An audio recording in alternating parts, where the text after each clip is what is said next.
So today we are going to start a new chapter, that is chapter 6 of NCERT, application of derivatives. So in this chapter we are going to study where all we can apply derivative in real life. So कुछ चीजें हैं, कुछ topics हैं जिसमें हम derivative की help से easily find out कर सकते हैं. जैसे एक टॉपिक है rate of change of quantities. So अगर कोई भी एक क्वांटिटी दूसरे के रिस्पेक्ट में चेंज हो रही होती है तो वो किस रेट से चेंज हो रही है वो हम डेरिवेटिव की हेल्प से इजीली पता लगा सकते हैं. Then there is one topic called increasing and decreasing function. हम डेरिवेटिव की हेल्प से बता सकते हैं whether the function is an increasing function और a decreasing function. Then tangents and normals की इक्वेशंस भी हम फाइंड आउट कर सकते हैं easily through derivatives. Then also एक फंक्शन कहाँ पर मैक्सिमम वैल्यू या मिनिमम वैल्यू अटेन करेगा ये भी बहुत इजीली डेरिवेटिव की हेल्प से पता लगाया जा सकता है. Also, you can find the approximate value of a function using derivatives. So these all topics we are going to cover. So today we are going to start with rate of change of quantities. So to understand rate of change of quantities, we first need to recall some figures, their area, perimeter, volume, total surface area, curved surface area. So if it is 2D figure, we should know its area and perimeter. वो figures use हो जाती हैं और उसकी help से हम find out कर पाते हैं आगे जो भी rate of change of quantities पूछा गया है. ऐसे ही अगर 3D फिगर्स हैं तो आपको वॉल्यूम, टोटल सरफेस एरिया और कर्व्ड सरफेस एरिया याद होना चाहिए. तो जैसे यहाँ पर हमारे पास टेबल है, आई हैव स्क्वायर, तो area of square is a square, perimeter is given by 4a, 4 into a, and आप देख सकते हैं साइड्स हम a से रिप्रेजेंट कर रहे हैं. रेक्टेंगल अगर हमारे पास है तो area is given by length into breadth, तो पेरीमीटर हो जाता है twice into l plus b, where l is the length, b is the breadth. Parallelogram, if you have a parallelogram, the area is given by base into height and the perimeter of the parallelogram will be twice into a plus b, that is side हम सारे add कर देंगे तो हमारे पास perimeter मिल जाएगा. Circle का area होता है pi r square and the circumference of the circle is given by 2 pi r. Triangle हमने पढ़ा है, area is half base into height and perimeter is by adding all the sides. Trapezium का हमारे पास area होता है half sum of parallel sides into height, so half a plus b into height, parallel sides are a and b, and perimeter will be when you add all these sides. So these were your 2D figures, their area and perimeter. You must remember these. Then we have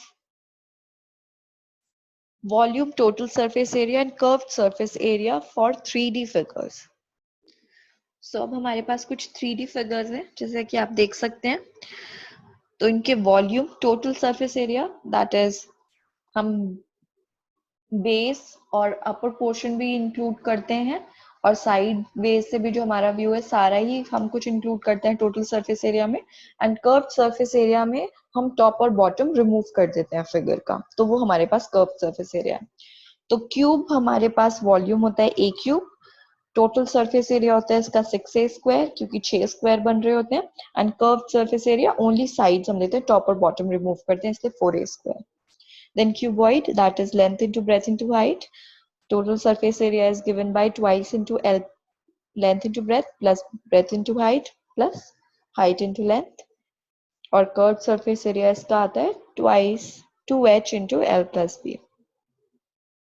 Then cylinder, the volume is given by pi r square h. Total surface area is given by 2 pi r into r plus h, and curved surface area is given by 2 pi r h. For cone, the volume is 1 by 3 pi r square h. Total surface area is pi r l plus pi r square, and curved surface area is pi r l. For sphere, volume is 4 by 3 pi r cube. Total surface area is 4 pi r square and curved surface area is 4 pi r square. Again, क्योंकि इधर top और bottom remove करने का कोई मतलब नहीं है, हमारे पास स्फीयर जो है फिगर. हेमिस्फीयर में हमारे पास वॉल्यूम होता है 2/3 पाई आर क्यूब, हाफ हो जाता है स्फेयर का। Then total surface area is 3 pi r square, and जो हमारे पास कर्व सरफेस एरिया होता है 2 पाई आर स्क्वायर। तो हमारे पास 2D फिगर के एरिया पेरीमीटर्स हैं, 3D फिगर्स के लिए वॉल्यूम, टोटल सरफेस एरिया और कर्व सरफेस एरिया है। इन्हीं के बेसिस पर हम आगे कुछ क्वेश्चंस देख सकते हैं जहां पर हम rate of change of one quantity with respect to another आराम से निकाल पाएंगे। तो स्टार्ट करते हैं, कुछ क्वेश्चंस देखेंगे हम। तो पहला क्वेश्चन है, the volume of a spherical balloon is increasing at the rate of 20 centimeter cube per second. Find the rate of change of its surface area at the instant when r is equals to 8 centimeter. तो पहले question समझते हैं क्या बोला गया है।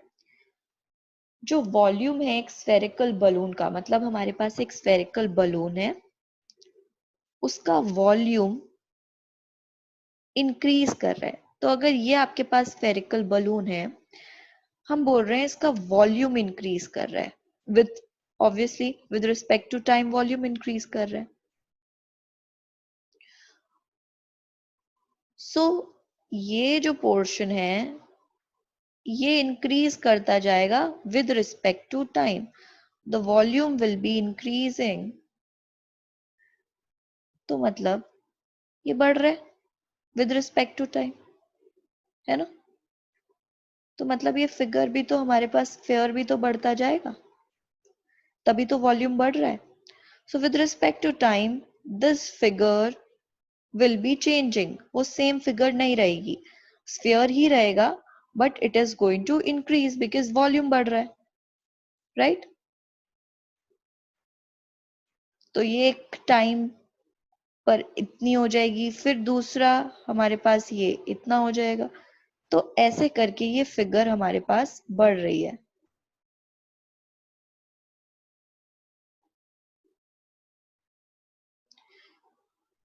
तो सबसे पहले तो यही हमें चीज समझनी है कि ये जो हमें बोला गया है that the volume of the spherical balloon is increasing, तो जब वॉल्यूम इंक्रीज कर रहा है दैट मीन्स हमारे पास फिगर चेंज हो रही है टाइम के साथ। जैसे जैसे टाइम बढ़ रहा है हमारी figure, let's say at time t naught ये थी, फिर T1 पर ये हो गई, T2 पर इतनी हो गई, ऐसे with respect to time the figure is changing. तो बोला है बताओ कितना चेंज होगा सरफेस एरिया में, what will be the rate of change of surface area at the instant when r is equals to 8। तो अगर at time t your radius is r, एक टाइम t पर अगर रेडियस r है, तो बोला गया है बताओ जब रेडियस r होगा तो सरफेस एरिया हमारे पास कितना हो जाएगा, कितना चेंज होगा सरफेस एरिया। तो जब भी ऐसे क्वेश्चंस आएंगे जहां पर हम चेंज की बात कर रहे हैं कि एक क्वांटिटी चेंज कर रही है और दूसरे में आपको चेंज पूछा जा रहा है, तो मोस्ट इंपॉर्टेंट सबसे पहली चीज है आप लिखो क्या गिवन है। तो यहाँ पर बोला गया है वॉल्यूम इंक्रीज कर रहा है स्फेरिकल बलून का, तो वॉल्यूम इंक्रीज कर रहा है तो मतलब वॉल्यूम चेंज कर रहा है। तो जब भी बोला है इंक्रीज कर रहा है डिक्रीज कर रहा है that means that thing is changing, और रेट ऑफ चेंज बोला है तो it is changing with respect to time. तो आपको दिया है dv by dt change in volume with respect to time, और वो कितना गिवन है 20, right. Also if somewhere you get confuse कि ये 20 सेंटीमीटर क्यूब पर सेकेंड क्या गिवन है, so always look at the units. आप देख सकते हैं सेंटीमीटर क्यूब गिवन है और क्यूब हमारे पास वॉल्यूम की ही यूनिट होती है, तो आपको इधर से भी बहुत बार आइडिया मिल जाता है कि चेंज किस में गिवन है। तो यहाँ पर जो चेंज है वॉल्यूम में गिवन है और वो इतना है। ओके, तो हम पहले लिख लेते हैं कि जो भी हम सिंबल्स अज्यूम करने वाले हैं, क्योंकि वो मेंशन करना जरूरी होता है। तो let r v s be the radius, volume and surface area of the spherical balloon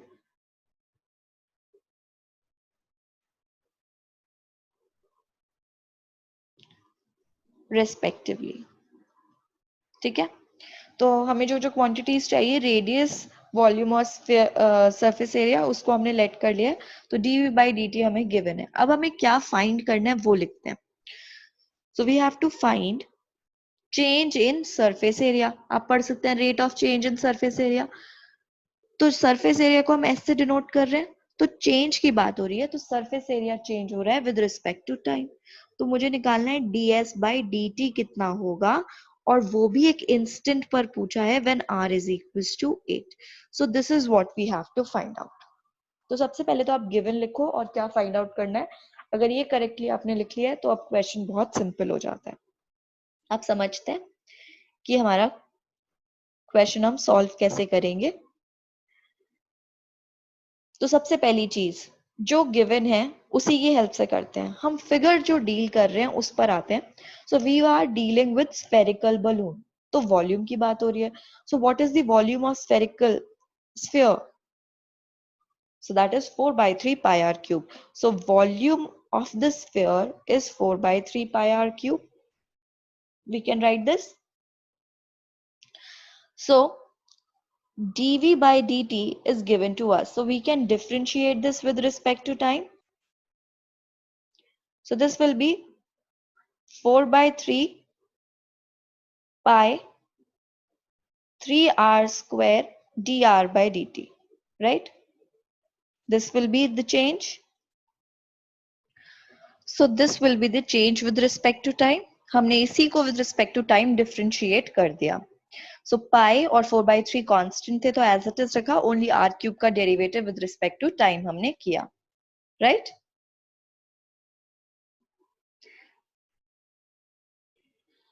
So this will imply that since dv by dt is already given to us, we can substitute that value. तो हमारे पास ये बन गया 4 pi r square dr by dt. So from here I can find the value of dr by dt in terms of r square, as this is 20, this is 4 pi r square, this is dr by dt. तो यहाँ से हमें क्या मिल गया? हमें मिला that dr by dt is equals to 20 by 4 pi r square, and then you can reduce it further. आप इसको लिख सकते हैं as 5 by pi r square, right? So this is your dr by dt. Now see, हमें change volume में given था और हमें निकालना है चेंज सरफेस एरिया में। तो जब भी जो हमें गिवन है वहां से हमारे पास कोई वैल्यू आ जाती है, now we can deal with जो हमें चेंज निकालना है। So we are talking about the surface area of sphere. So what is the surface area of sphere? It is 4 pi r square. तो मुझे इसमें चेंज निकालना है with respect to time, so I will differentiate it with respect to time. तो यहाँ पर 4 pi constant है as it is, r square का डेरिवेटिव कर लेते हैं with respect to time. If you remember that r square को करना है तो अगर इसको z के इक्वल लेते हैं तो हम dz by dt निकाल रहे हैं। That means first will differentiate dz with respect z with respect to r and then r with respect to t. तो dz by dr, that is r square का derivative with respect to r into dr by dt. Like अभी अभी मैं पीछे r cube क्या किया था, वही सेम चीज यहाँ पर भी है. So this is 2r dr by dt. So this becomes 8 pi r dr by dt. तो हम यहां से लिख सकते हैं that ds by dt is equals to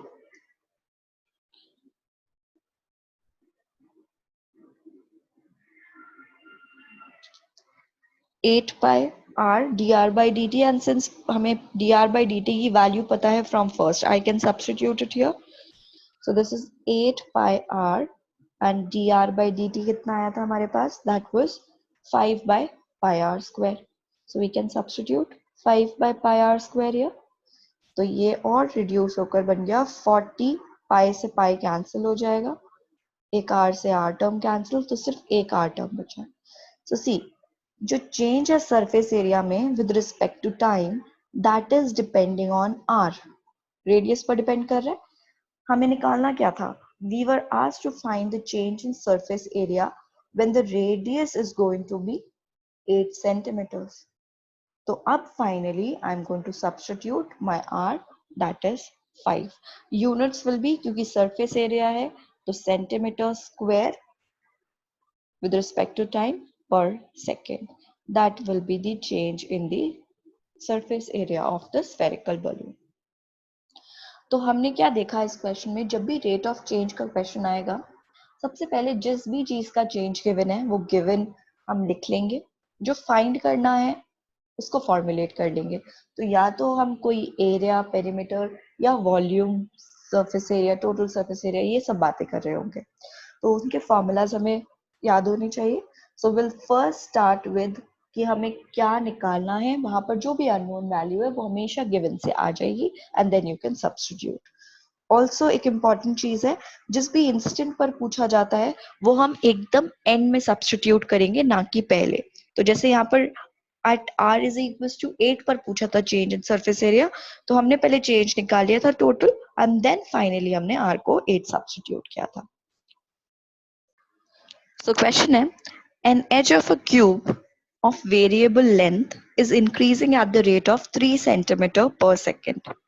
जो edge है एक क्यूब का वो increase कर रहा है, उसकी length vary कर रही है, वो increase कर रहा है। So how fast is the volume of the cube increasing when the edge is 10 centimeter? तो आप एक क्यूब की बात कर रहे हैं, तो अगर हम देखें लेट्स से ये आपके पास ओरिजिनली अगर हमारे पास ये क्यूब है, ठीक है, तो जो इसकी एजेस है, एजेस मींस ये वेरी कर रही हैं, ये सारे इसके एजेस हैं, so these are all varying, तो ऑब्वियसली क्यूब हमारे पास इंक्रीज कर रहा होगा विद टाइम, उसका जो डायमेंशंस है वो चेंज कर रहे हैं, राइट? तो पूछा गया है कि जब इसके एजेस इंक्रीज कर रहे हैं at the rate of 3 centimetre per second, तो वॉल्यूम किस रेट पर इंक्रीज कर रहा है? सो ऑब्वियसली क्यूब का वॉल्यूम भी तो चेंज हो रहा होगा। तो अगर एक टाइम पर इतना हमारे पास क्यूब था तो नेक्स्ट मोमेंट पर इतना है, और ऐसे इंक्रीज कर रहे हैं, राइट? तो यहाँ पर क्या गिवन है पहले वो लिखते हैं। So since we are saying an edge of a cube of variable length, edge जो है वो वेरी कर रही है, राइट? उसकी लेंथ वेरी कर रही है, तो जो पहले हमारे पास क्वांटिटी है उसको हम लेट कर लेते हैं। So let the edge of the cube be a, तो हमने क्यूब की एज ले ली है a. Now since it is of variable length, तो हमारे पास ये चेंज कर रहा है, तो ये जो दिया है 3 centimetre per second, that is change in the length of the edge, so that means d a change हो रहा है एज में with respect to obviously time, rate of change बात कर रहे हैं। सो किस रेट से? 3 सेंटीमीटर पर सेकेंड। आप देखो 3 सेंटीमीटर पर सेकेंड है, सेंटीमीटर्स यूनिट हो गई एच की, राइट, लेंथ है, एंड सेकेंड्स टाइम। सो ये हमें 3 गिवन है। अब क्या फाइंड करना है वो लिखते हैं। So we have to find that how fast is the volume of the cube increasing, तो वॉल्यूम में चेंज बताना है, सो dv by dt निकालना है, right? So this is our question. तो अब जिसमें भी चेंज निकालना है करते हैं वहां से स्टार्ट, जो भी अननोन क्वांटिटी होगी वो हमें देख लेंगे गिवन कंडीशन में है या नहीं। सो since we are talking about the volume of the cube, so volume of the cube is given by a cube. Now if I differentiate this with respect to time, तो a cube को पहले करेंगे with respect to a, right? क्योंकि अगर आप इसको z late कर लेते हैं तो आप बेसिकली निकाल रहे हो dz by dt, तो पहले क्या निकालेंगे? z का with respect to time, with respect to a, and then a with respect to time, right? यही करने वाले। तो z with respect to time अगर आप a डिफरेंशिएट करते हो, so a क्यूब का derivative is going to be a square with respect to a, and dA by dt will remain as it is. So this will be 3a square dA by dt. Now since we are already given dA by dt, हमारे पास है, which is 3, so I can substitute that, so that becomes 9a square. So जो हमारे पास change है volume में, वो depend किस पर कर रहा है, a पर, एज पर ही डिपेंड कर रहा है. तो हमें पूछा गया था what is the change in the volume at the instant when the edge is going to be 10. तो हमारे पास जब एज 10 होगी, तो मतलब ये अगर हमारे पास 10 है, तो बोल रहे हैं कि बताओ चेंज कितना है वॉल्यूम में. तो when a is equals to 10, I can now substitute a as 10, that is 10 square, that gives you 900. Now also unit you have to write, क्योंकि वॉल्यूम की बात है तो centimetre cube with respect to time by second. So this will be your answer. So next question है, a stone is dropped into a quiet lake and waves move in a circle at a speed of 3.5 centimeter per second. At the instant when the radius of the circular wave is 7.5 centimeters, how fast is the enclosed area increasing? तो question क्या है कि आप एक पत्थर फेंक रहे हो एक लेक में.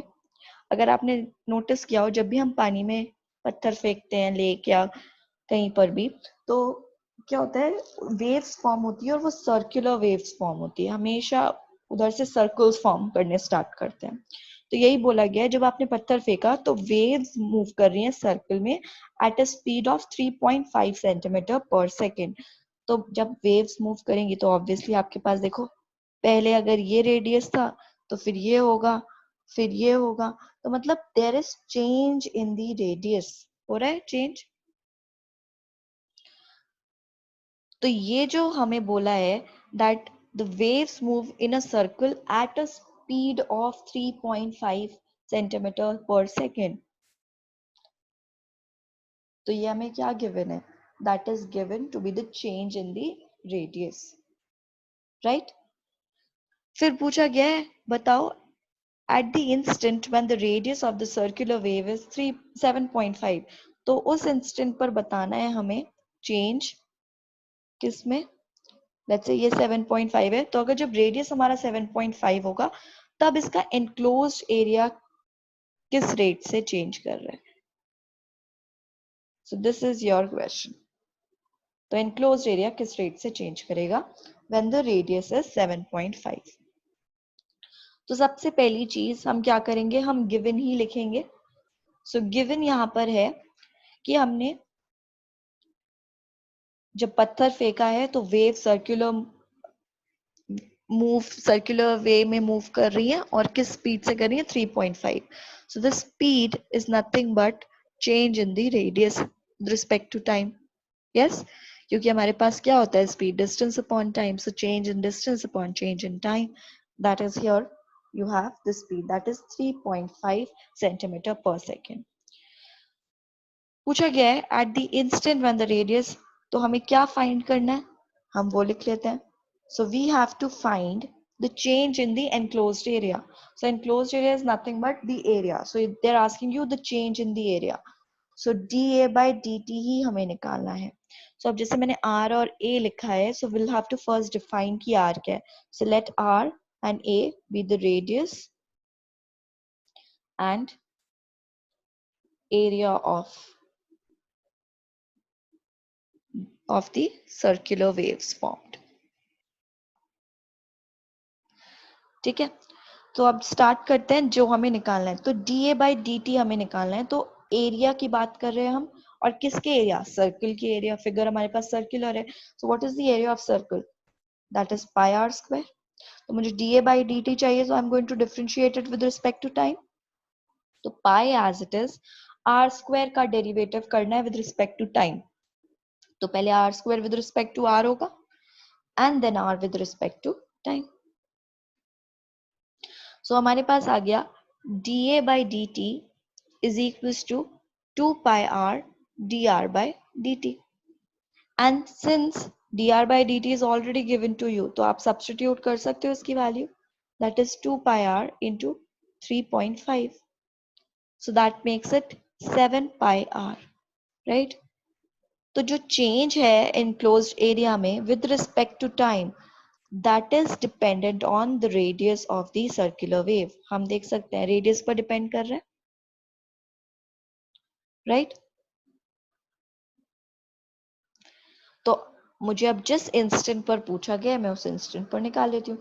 तो change in enclosed area with respect to time when r is equals to, बोला था 7.5 होगा, तो ये कितना आएगा?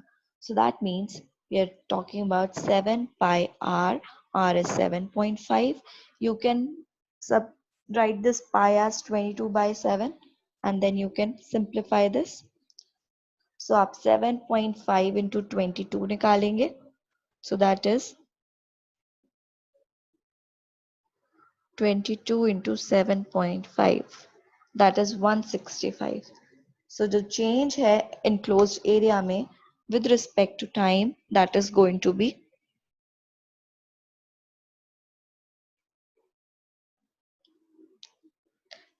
this, and this will be, units are going to be, क्योंकि area की बात कर रहे हैं तो centimeter square per second. So that will be your answer. The change in the enclosed area with respect to time.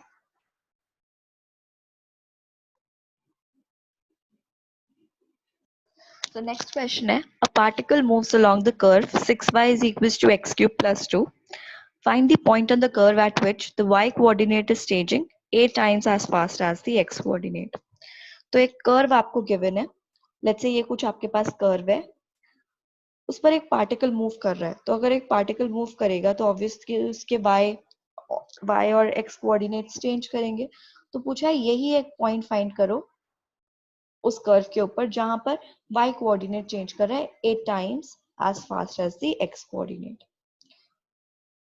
तो अब हम क्या करेंगे, पहले लिखेंगे क्या गिवन है. तो इस क्वेश्चन में गिवन हमें है इक्वेशन ऑफ द कर्व, जिस कर्व पर पार्टिकल मूव कर रहा है वो गिवन है. ओके, नाउ क्योंकि बोला गया पॉइंट फाइंड करो, तो लेट द पॉइंट बी, हम पहले पॉइंट सपोज कर लेते हैं x1 y1 at which क्या हो रहा है, the y coordinate is changing 8 times as fast as the x coordinate.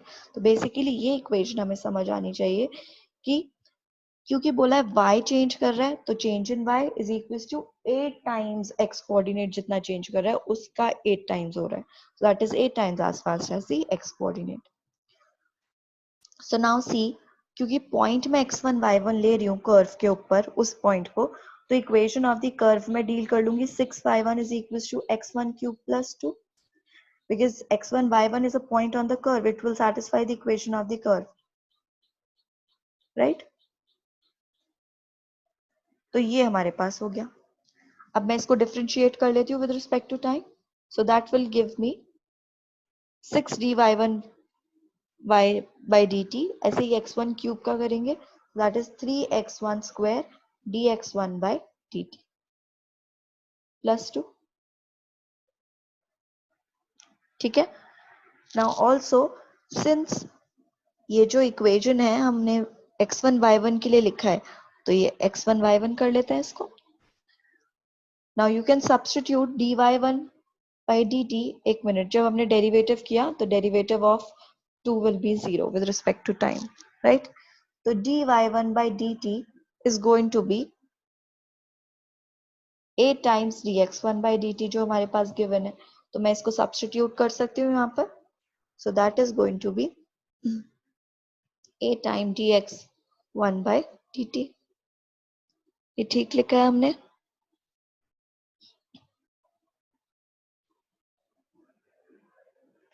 Right? And this is 3x1 square dx1 by dt. So 3 से हम ये कैंसिल कर सकते हैं, तो this gives you 2 dx1 by dt equals to x1 square dx1 by dt. So dx1 by dt आप cancel out कर देंगे. So this implies that x1 square is equals to 16. तो क्या इम्प्लाई कर दिया, x1 is equals to plus minus 4. तो मेरे पास x1 की वैल्यू आ गई, मुझे वो पॉइंट निकालने हैं। तो अगर x1 4 होगा, if x1 is 4, so what is y1 equals to? तो हम लोग इसमें से निकाल सकते हैं पुट करके इजीली। तो if x1 is 4, मैं आपको यहाँ लिख कर दिखा देती हूँ।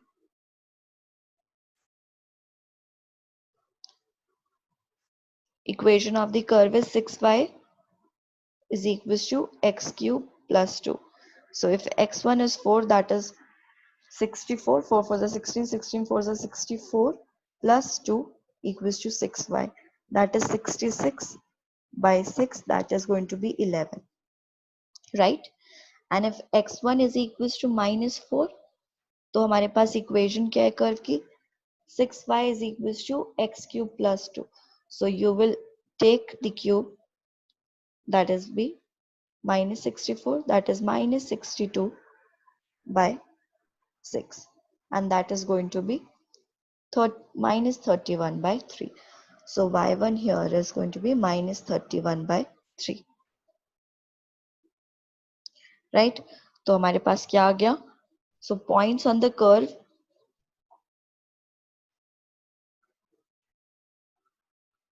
at which जो हमारा y change कर रहा था 8 times as fast as the x coordinate, those points are, एक आया आपके पास 4,11 and दूसरा आपके पास आया minus 4, minus 31 by 3, right?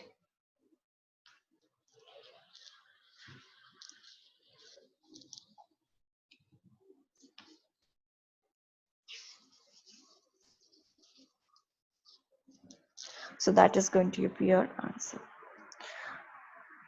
तो आज हमने कुछ क्वेश्चंस देखे on the rate of change of quantities,